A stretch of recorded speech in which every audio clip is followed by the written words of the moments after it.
नमस्कार दोस्तों, M&C education में आप सबों का बहुत बहुत स्वागत।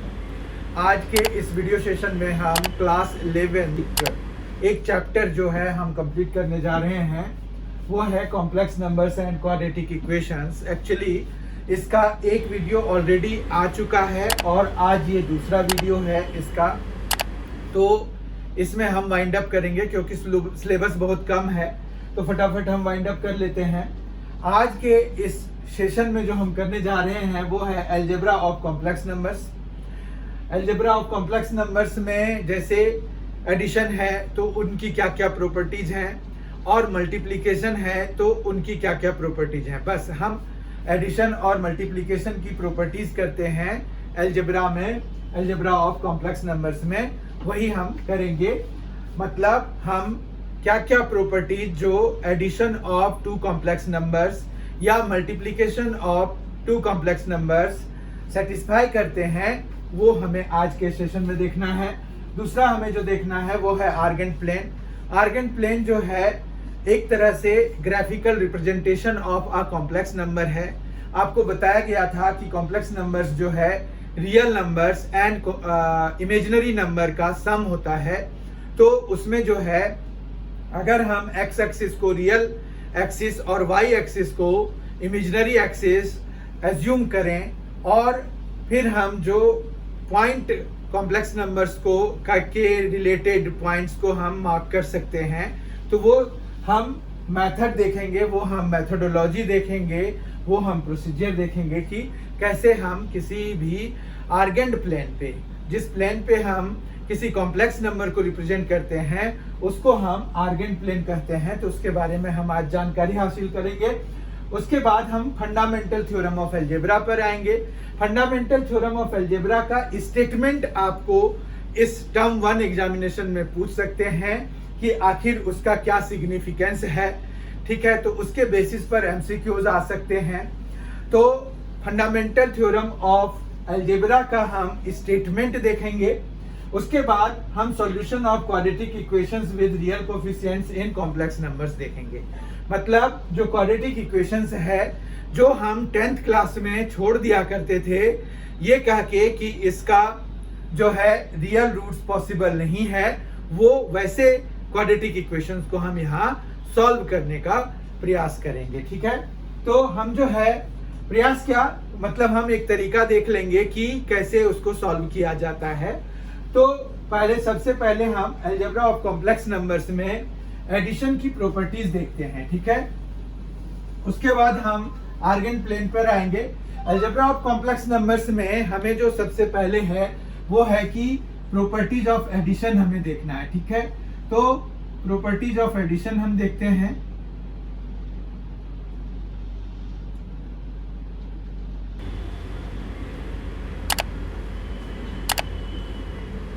Properties of addition of two complex numbers में जैसे अगर मान रखिए कि Z1 प्लस Z2 है तो वो जो है Z2 प्लस Z1 के बराबर होता है। ठीक है, तो इस प्रॉपर्टी को हम क्या कहते हैं, कम्यूटेटिव प्रॉपर्टी। मतलब आपके पास जो कॉम्प्लेक्स नंबर का एडिशन है वो कम्यूटेटिव होता है। ठीक है, कम्यूटेटिव प्रॉपर्टी कहते हैं इसको।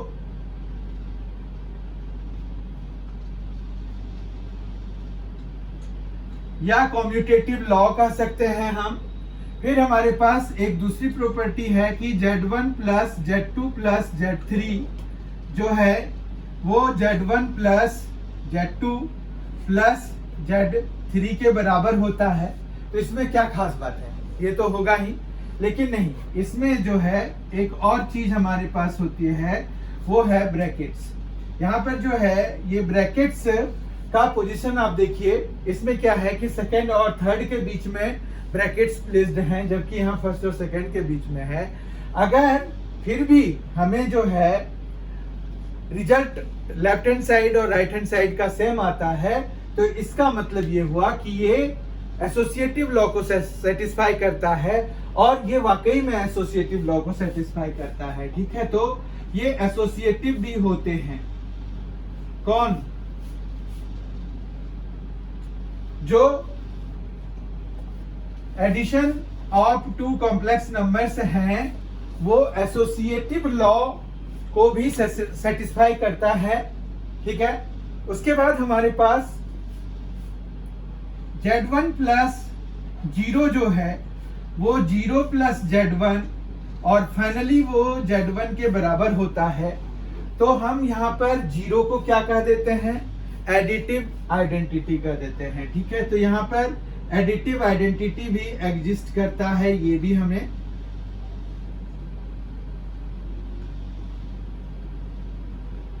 मिलता है, ठीक है। तो एडिटिव आइडेंटिटी हो गया और साथ में हमें एडिटिव इनवर्स भी होता है। अगर आप Z1 है प्लस फिर माइनस Z1 अगर करा रहे हैं तो वो हमें 0 दे जाएगा, या फिर आप माइनस Z1 को अगर प्लस Z1 कराएंगे तो भी 0 आएगा। तो ये जो माइनस Z1 है उसको हम क्या कहेंगे, उसको हम कहते हैं एडिटिव इनवर्स, ठीक है। तो हमारे पास यहाँ पर ये बेसिक प्रॉपर्टीज हैं addition of two complex numbers का, टू या मोर कॉम्प्लेक्स नंबर्स का। बेसिकली ये प्रॉपर्टीज ऑफ एडिशन है ऑफ कॉम्प्लेक्स नंबर्स, ठीक है। क्योंकि यहाँ पर देखिए एसोसिएटिव प्रॉपर्टीज को हम जब डिफाइन करते हैं तो हमें 3 कॉम्प्लेक्स नंबर्स की जरूरत होती है। तो ये हमारे पास बेसिकली 4 बेसिक प्रॉपर्टीज हैं, इनको हम algebraic properties of complex numbers कह देते हैं। तो ये हमें फर्स्ट है कि कम्यूटेटिव होता है, सेकंड है कि एसोसिएटिव होता है, थर्ड है कि एडिटिव आइडेंटिटी इसका एग्जिस्ट कर रहा है, और फोर्थ है कि एडिटिव इनवर्स जो है इसका एग्जिस्ट करता है, ठीक है। इस तरह से हमने जो एडिशन है उसकी प्रॉपर्टीज देख ली। अब जो है हम प्रॉपर्टीज ऑफ मल्टीप्लिकेशन देख लेते हैं। तो मल्टीप्लिकेशन की प्रॉपर्टीज के लिए हमारे पास क्या होगा,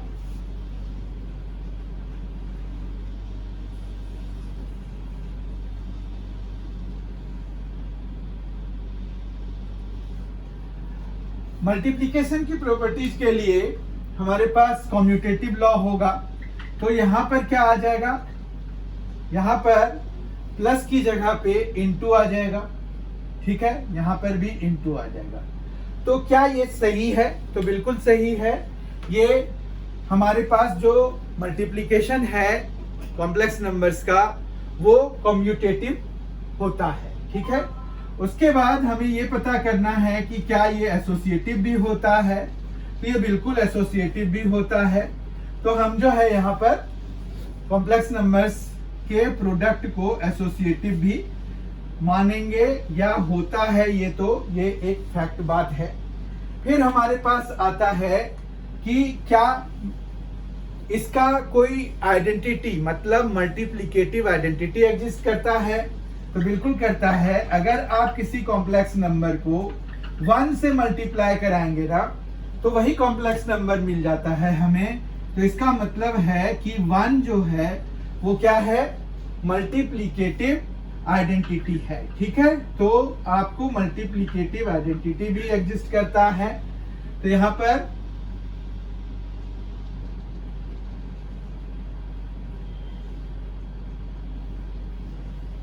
मल्टीप्लिकेटिव आइडेंटिटी भी एग्जिस्ट हो गया। और फाइनली हमारे पास यहां पर मल्टीप्लिकेटिव इनवर्स भी होता है। मतलब अगर आपके पास कोई कॉम्प्लेक्स नंबर Z1 है तो इंटू 1/Z1 जब कराएंगे और इक्वल टू 1/Z1 है, जैसे इसको हम ब्रैकेट में रख देते हैं ये हाईलाइट करने के लिए कि ये जो है मल्टीप्लिकेटिव इनवर्स है, ठीक है। तो हमारे पास यहाँ पर मल्टीप्लिकेटिव इनवर्स भी एग्जिस्ट करता है। तो इस तरह से देखिए जो एडिशन की प्रॉपर्टी है जो वहां वैलिड है वही यहाँ पर है, except for the cases of additive identity it is 0, while for multiplicative identity it is 1, and in the case of additive inverse it was minus z1 for z1 and it is 1 by z1 for z1, multiplicative inverse, right? तो हमने algebra of complex numbers में ये चीजें देख ली। अब जो है हम आर्गन प्लेन के बारे में जानेंगे कि आर्गन प्लेन क्या होता है। आर्गन प्लेन होता है ग्राफिकल रिप्रेजेंटेशन के लिए जो हम यूज करते हैं प्लेन, जिस पर कि हम किसी कॉम्प्लेक्स नंबर को रिप्रेजेंट करते हैं। तो while I was introducing today's topics, I had told you that argand plane is nothing but a Cartesian plane on which we take x-axis as real axis and y-axis as imaginary axis, right? Argand plane is same as that. Argand plane वही है, उसमें कोई खास बात नहीं है। तो मतलब ये है कि अगर हम कोई कार्टेशियन प्लेन ले रहे हैं तो वो क्या आर्गेंट प्लेन जैसा काम करेगा? बिल्कुल करेगा। तो इसमें जो है हम कैसे आखिर किसी कॉम्प्लेक्स नंबर को रिप्रेजेंट करेंगे तो वो देख लेते हैं, ठीक है? तो ये x डैश है और ये y डैश है। अब मान रखिए कि आपके पास कॉम्प्लेक्स नंबर जो z1 है वो है 2 प्लस आयोटा, ठीक है? तो इसका जो रियल पार्ट है वो 2 है, इमेजिनरी पार्ट जो है वो 1 है, क्योंकि आयोटा का कोफिशिएंट इमेजिनरी पार्ट कहलाता है, तो 1 है। और रियल पार्ट जो विदाउट आयोटा वाला होता है तो वो 2 है इस केस में। तो अगर हम इनको रिप्रेजेंट करना चाहते हैं, इस वाले कॉम्प्लेक्स नंबर को अगर हम रिप्रेजेंट करना चाहते हैं तो वो हम कैसे कर सकते हैं? 1 है, 2 है, 3 है, 4 है, 5 है, 6 है, 7 है। तो यहां पर ये हो जाएगा। उसके बाद जो है यहाँ पर 1 है, 2 है, 3 है, 4 है, 5 है, 6 है। ये पूरा फुल फ्लेजेड ग्राफ होता है। जिस तरह से हमें ग्राफ पे प्लस माइनस मार्क्ड होते हैं उसी तरह से ये सारा, मतलब ये है तो कार्टेशियन प्लेन ही। इनको आर्गन प्लेन कहते हैं जब हम कोई कॉम्प्लेक्स नंबर इस पर रिप्रेजेंट कर रहे होते हैं। तो अब आपको और ज्यादा क्लियर हो गया होगा कि आर्गन प्लेन कोई नई चीज नहीं है, वो कार्टेशियन प्लेन का ही रीनेमिंग है। तो यहाँ पर यही हो रहा है बेसिकली। -1 है, -2 है, -3 है, -4 है। अब मान रखिए कि हमने Z1 को रिप्रेजेंट करना है तो वो कहाँ रिप्रेजेंट होगा? इसका रियल पार्ट 2 है और इमेजिनरी पार्ट 1 है। तो रियल पार्ट ये x एक्सिस को हम रियल एक्सिस कह देते हैं। ये रियल पार्ट को रिप्रेजेंट करने के लिए हम यूज करेंगे, जबकि ये जो है हम इमेजिनरी पार्ट को यूज करने के रिप्रेजेंट करने के लिए यूज करेंगे। ठीक है, बात समझ में आ गई होगी। अब जो है यहाँ पर 2 और 1 है, तो 2 और 1 यहाँ पर ये कुछ इस तरह का आएगा, तो यही हमारा Z1 हो जाएगा। ठीक है, इसी तरह से मान रखिए कि आपके पास एक दूसरा कॉम्प्लेक्स नंबर है Z2, जिसको कि आपने -1 + 3 आयोटा है Z2 आपको दिया हुआ है। तो आप अगर उसको आर्गन प्लेन पे रिप्रेजेंट करेंगे तो it will be represented like -1 है और 3 है, तो यहाँ पर आएगा ये कहीं पर। तो इसको हम Z2 लिख सकते हैं, क्योंकि ये जो है देखिए ये -1 और ये 3 पे है। ठीक है, तो ये जो है ये वाला पॉइंट हमारे पास Z2 को रिप्रेजेंट करेगा। And in the similar way अगर हमारे पास एक Z3 भी है, जिसमें कि मान रखिए -2 -3 आयोटा है, तो इसमें यानी कि रियल पार्ट क्या है? -2 है, जो कि x एक्सिस पे रिप्रेजेंट कराना है यहाँ पर। अब -3 है तो -3 यूनिट से हम नीचे जाएंगे, तो ये जो है कुछ इस तरह का होगा, क्योंकि ये जो है यहाँ से आ रहा है इधर। तो ये वाला पॉइंट जो है हमारा Z3 को रिप्रेजेंट करेगा, जबकि अगर मान रखिए कि हमारे पास एक कॉम्प्लेक्स नंबर Z4 है, वो जो है अब आपके पास दिया हुआ है 4 माइनस 2 आयोटा, ठीक है। तो यहाँ पर रियल पार्ट कितना है 4 है, जबकि इमेजिनरी पार्ट कितना है -2 है। तो 4 तो ये है और -2 ये है, तो यानी कि ये जो इन दोनों का, तो ये यहाँ पर ये Z4 को रिप्रेजेंट करेगा। तो इस तरह से हमारे पास बेसिकली जो आर्गेंट प्लेन है उसमें भी वैसे ही क्वाड्रेंट्स हैं जैसे कोऑर्डिनेट प्लेन में होता है। तो कोऑर्डिनेट प्लेन में 4 होते हैं, first quadrant, second quadrant, third quadrant and fourth quadrant. Similar thing is happening है। और हमने जो है चारों क्वाड्रेंट्स में जो कॉम्प्लेक्स नंबर्स एक एक हमने एग्जांपल लिया और उनको हम कैसे रिप्रेजेंट करते हैं ये हमने देख लिया। तो आर्गेंट प्लेन क्या होता है और उस पर हम कैसे रिप्रेजेंट करते हैं। अब इसमें जो है टर्म 1 के हिसाब से एमसीक्यूज आने हैं, तो उसमें क्या आप क्वेश्चन पूछ सकते हैं, जैसे आपको कोई कॉम्प्लेक्स नंबर दे के पूछ सकते हैं कि कौन से क्वाड्रेंट में ये लाई करेगा अगर हम उसको रिप्रेजेंट करें तो, ठीक है। तो इस तरह से आर्गेंट प्लेन के बेसिस पर क्वेश्चन पूछ सकते हैं, ठीक है। या एक्स एक्सिस पर हम कौन सी चीज रिप्रेजेंट करते हैं, वाई एक्सिस पे कौन सी करेंगे, ठीक है। तो उसके बेसिस पर आपको क्वेश्चंस पूछ सकते हैं एमसीक्यूज में भी, ठीक है। अब आज का हम अगला टॉपिक लेते हैं। अगला टॉपिक है कि स्टेटमेंट हमें लिखना है किसका, फंडामेंटल थ्योरम ऑफ अलजेब्रा का। तो हम स्टेटमेंट देख लेते हैं उसका क्या है। स्टेटमेंट जो है फंडामेंटल थ्योरम ऑफ अलजेब्रा का बहुत ही सिंपल है कि मान रखिए कि आपके पास एक पॉलिनोमियल है, उसका जो डिग्री है वो n है, तो उसके कितने पॉलिनोमियल इक्वेशन अगर है तो उसके कितने सॉल्यूशंस होंगे। अगर वो पॉलिनोमियल है, इक्वेशन नहीं है, पॉलिनोमियल है सिर्फ, तो उसके जीरोज होते हैं, तो उसके कितने जीरोज होंगे। जीरोज या जो रूट्स की बात कर रहे हैं या सॉल्यूशन की बात कर रहे हैं वो जरूरी नहीं है कि डिस्टिंक्ट ही हो। तो यही चीज यहां पर देखना है कि जितने भी polynomial equations of degree n हैं, ठीक है, तो एनी पॉलिनोमियल इक्वेशन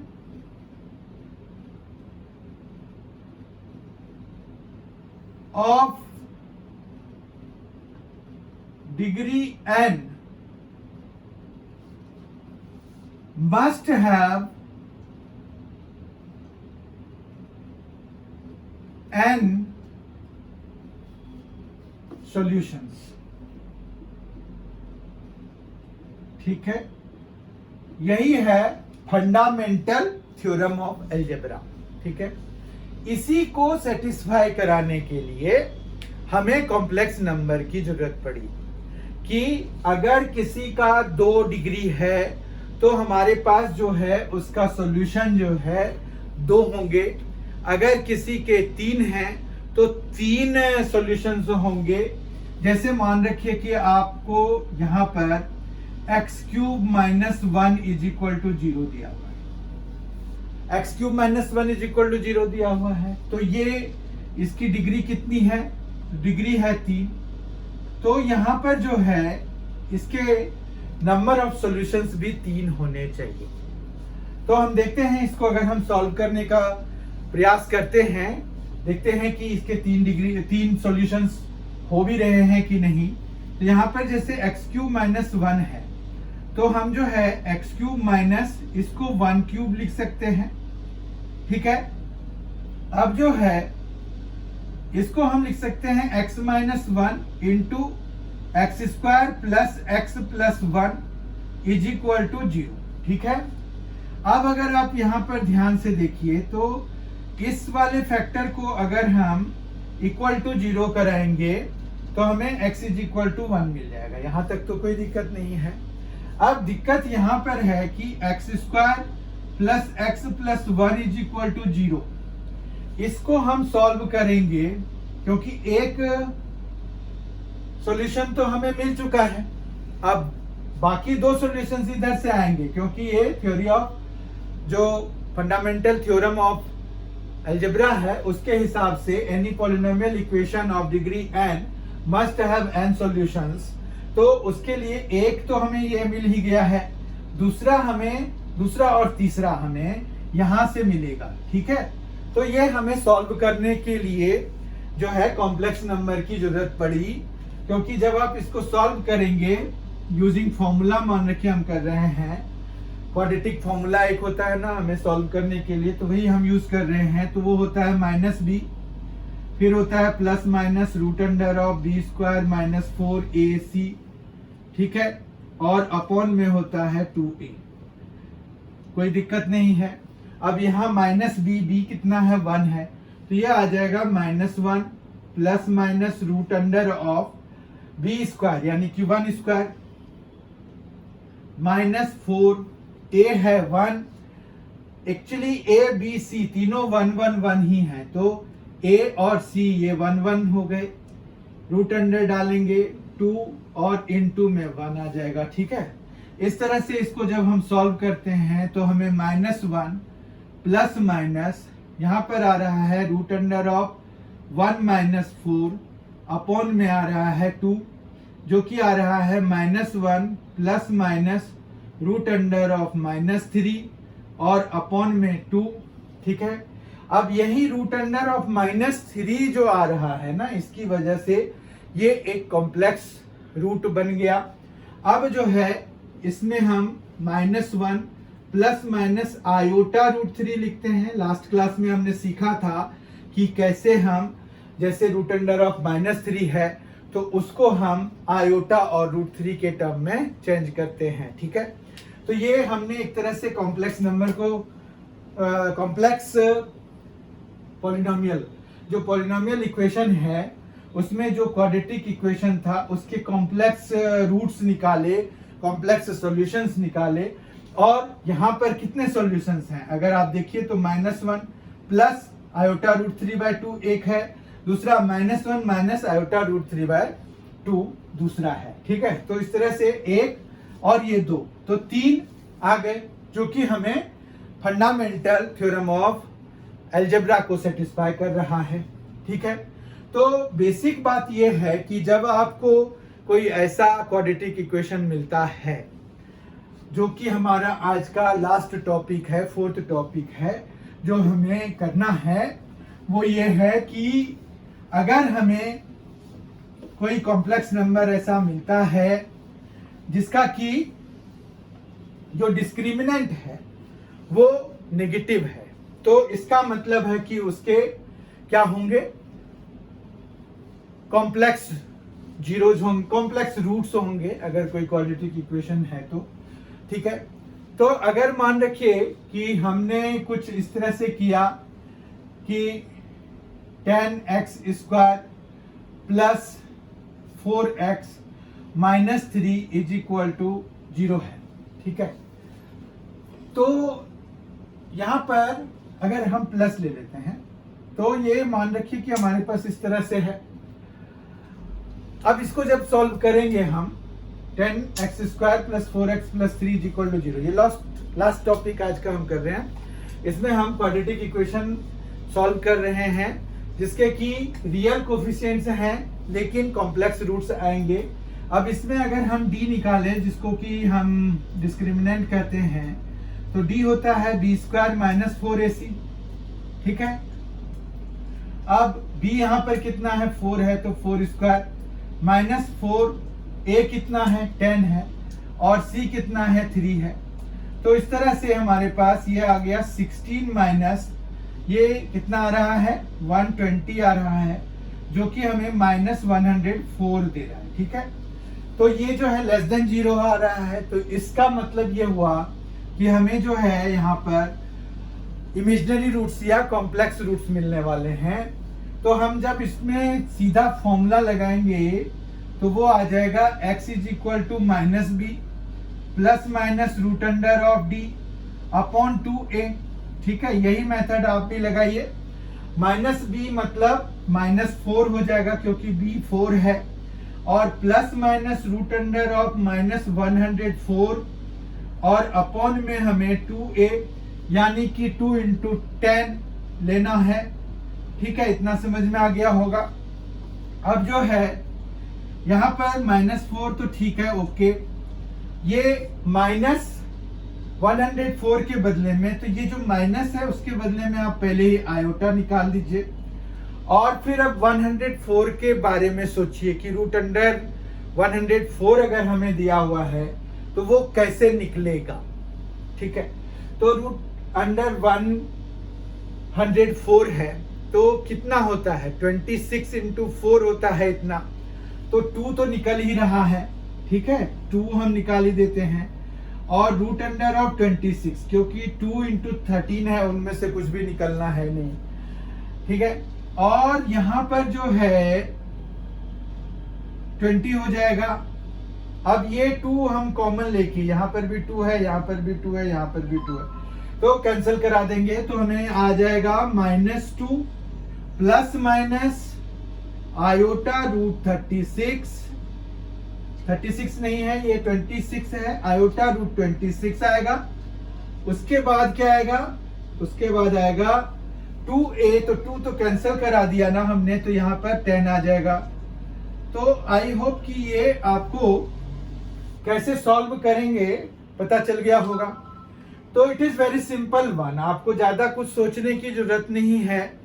जब भी आपको ऐसा क्वाड्रेटिक इक्वेशन मिलता है जिसके की जो d है, डिस्क्रिमिनेंट है, वो लेस देन 0 आ रहा है, तो उसका कॉम्प्लेक्स रूट मिलेगा।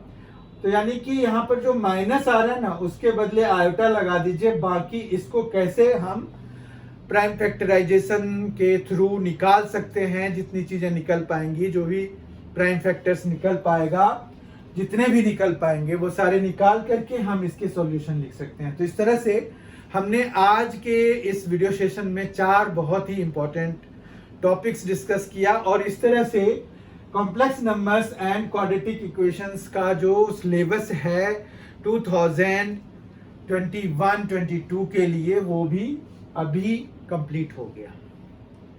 बहुत ही जल्द हमारी मुलाकात फिर होगी सीक्वेंस एंड सीरीज चैप्टर के साथ। Thank you, thanks a lot.